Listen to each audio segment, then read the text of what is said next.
Good morning, students. In the last class, we have completed the BOD equation.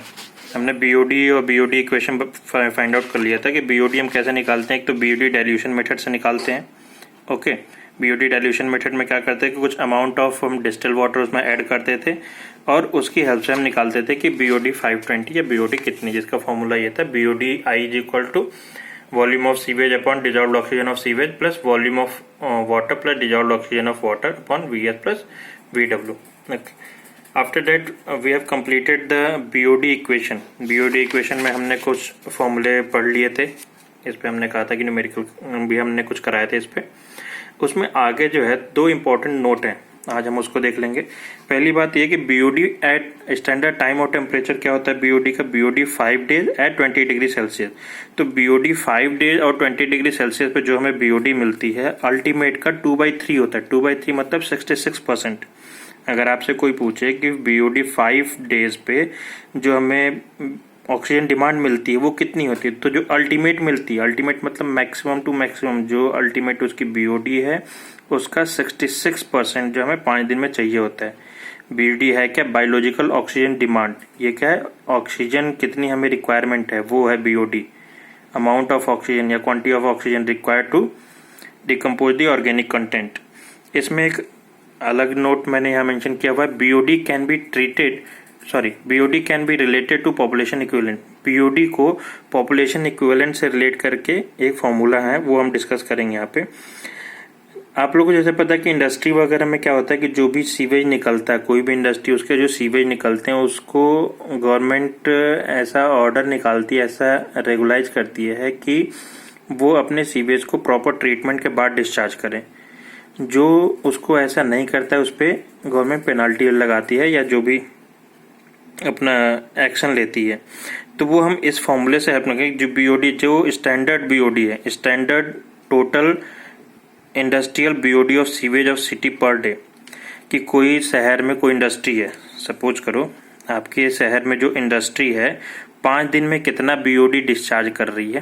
ठीक है, standard total industrial BOD of sewage of city per day. इसको अगर नहीं समझ में आ रहा तो यहाँ से देख लो, जो रेड पेन में लिखा हुआ है standard BOD of industrial sewage.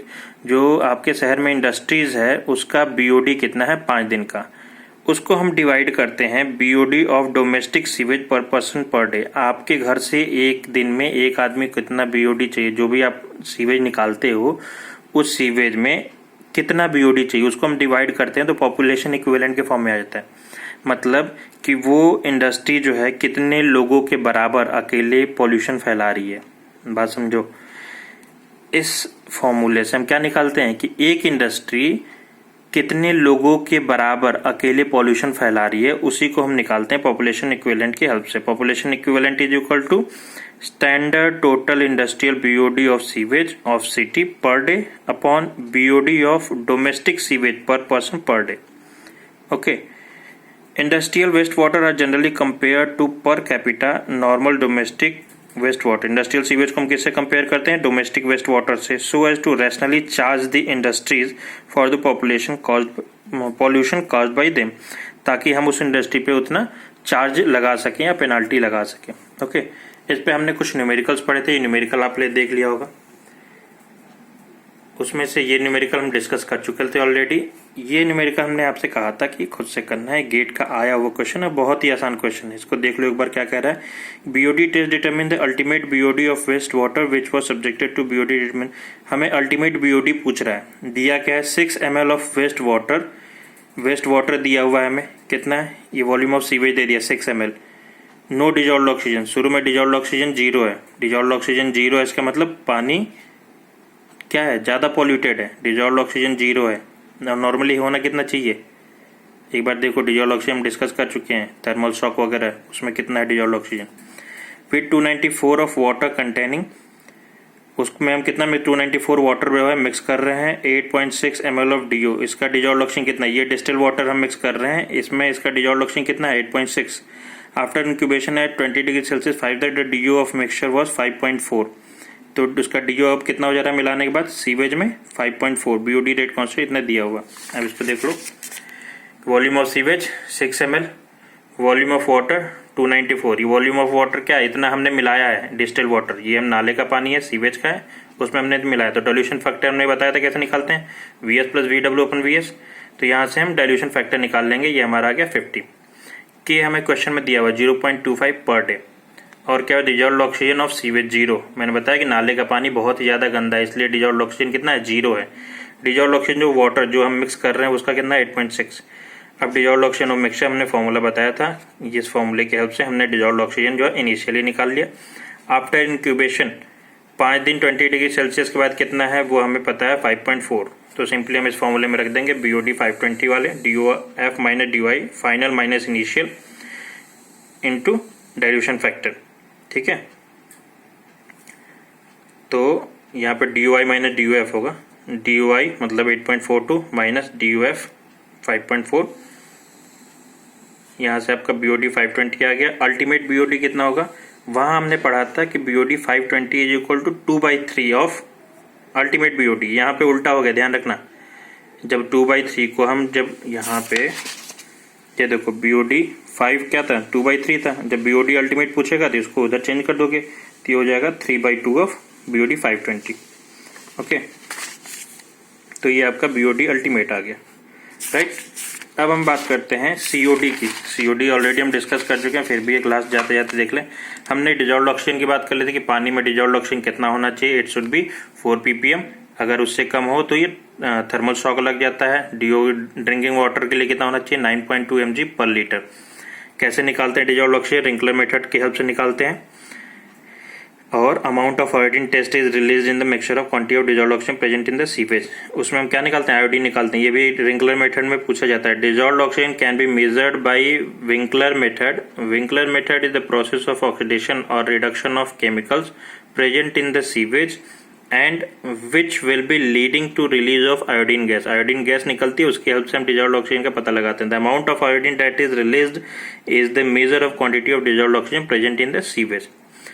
उसके बाद यूट्रोफिकेशन। यूट्रोफिकेशन भी हम पहले पढ़ चुके हैं कि कभी कभी आप लोगों ने तालाब वगैरह में देखा होगा कि बहुत सारे हरे हरे पत्ते या क्या बोलते हैं उसको, काई वगैरह बहुत ज़्यादा जमी रहती है, उसको हम बोलते हैं यूट्रोफिकेशन। क्या होता है कि जब इंडस्ट्री से जो सीवेज निकलता है, अगर बिना उसको हम ट्रीट किए डायरेक्टली नदी में छोड़ दें, नदी नाले या कहीं भी हम उसको ड्रॉप कर दें, तो वहाँ धीरे धीरे डिजॉल्व्ड ऑक्सीजन उसका कम होता जाता है। इसको हम टेक्निकल टर्म में पढ़ने, when the effluent sewage is untreated and directly discharge into running river water source, then the quantity of dissolved oxygen will be get reduced. तो जो पहले आपकी नदी थी जिसमें हम पानी को छोड़ रहे हैं, उसमें जो डिजॉल्व्ड ऑक्सीजन थी धीरे धीरे कम हो जाएगा in the river source. If this method is continue for several years, then the presence of organic matter increases and dissolved oxygen reduces. अगर हम इस पे कंट्रोल ना करें तो धीरे धीरे जिस पानी में हम डिस्चार्ज कर रहे हैं उसमें डिजॉल्व्ड ऑक्सीजन कम होता जाएगा and after some time the river source become obsolete. This phenomena is known as eutrophication. इस फिनोमिना को हम यूट्रोफिकेशन कहते हैं, बहुत ही ज्यादा इंपॉर्टेंट है। Dissolved oxygen affect the biological activity of the sewage. हम पहले पढ़ चुके हैं कि न्यूट्रिएंट जैसे फास्फोरस है, नाइट्रेट, नाइट्रोजन है, इसके कारण यूट्रोफिकेशन को बढ़ावा मिलता है, मतलब एल्गी ग्रोथ वगैरह काफी तेजी से होता है।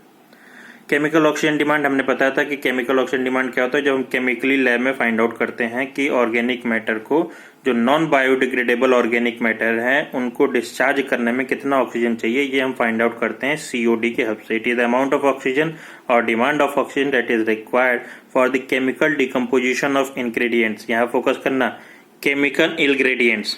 इट इज रिटन है chemical decomposition of ingredient that are present in the sewage. Biologically active, biodegradable जैसे प्लांट, ये हम BOD से निकाल लेते हैं। बायोलॉजिकली इनएक्टिव, नॉन बायोडिग्रेडेबल जैसे organic, pesticide, tannic acid, cellulose, phenol वगैरह। COD is the measure of total quantity of biologically active and biologically inactive. ये हम दोनों जब हम इसमें करते हैं तो इसको तो हम केवल उससे कर सकते हैं, क्या नाम था उसका, एरोबिक बैक्टीरिया की हेल्प से। बायोलॉजिकली एक्टिव को एरोबिक बैक्टीरिया की हेल्प से डिकम्पोज कर सकते हैं, लेकिन इसको हम नहीं कर सकते, तो इसको हम लैब में करते हैं। लैब में जब हम डिकम्पोज करेंगे तो ये दोनों साथ में डिकम्पोज करेंगे, मतलब अमाउंट ऑफ ऑक्सीजन क्या होने लगा, ज्यादा चाहिए। इसीलिए कहा जाता है कि COD is always greater than POD। इसीलिए कहा गया है कि COD is always greater than BOD। POD क्या है, amount of oxygen that is required for decomposition biologically active. ये बायोलॉजिकली एक्टिव को केवल वो करता है, डिकम्पोज करता है, और COD क्या करता है, दोनों को करता है, इसलिए COD ज्यादा हो, इसलिए COD is greater than BOD। Last में एक पॉइंट है theoretical oxygen demand. Theoretical oxygen demand में it is the demand of oxygen that can be calculated theoretically from the chemical equation. Chemical equation से निकालते हैं, कहीं कहीं इसको TH लिखा रहता है, THOD स्मॉल h लगा के, theoretical oxygen demand. Okay, if chemical formula and quantity of all organic matter present in sewage is known, exact amount of, जब हमें पूरा केमिकल फॉर्मूला पता हो, उसमें सीवेज में ऑर्गेनिक मैटर, जो नाले का पानी, उसमें कितना ऑर्गेनिक मैटर है, कितना ऑक्सीजन को पूरा केमिकल फॉर्मूला में पता हो, तो हम THOD की हेल्प से निकालते हैं थ्योरेटिकल ऑक्सीजन डिमांड। तो ये उससे भी ज्यादा, THOD is greater then COD is greater then POD। एक आता है TOC, TOC stand for total organic content, वो इससे भी ज्यादा होता है। एक आता है TOC, टोटल ऑर्गेनिक कंटेंट। तो नेक्स्ट लेक्चर में हम उसकी बात कर लेंगे। ठीक है, यहाँ तक अभी इतना ही, वरना वीडियो लंबा हो जाएगा। Thank you.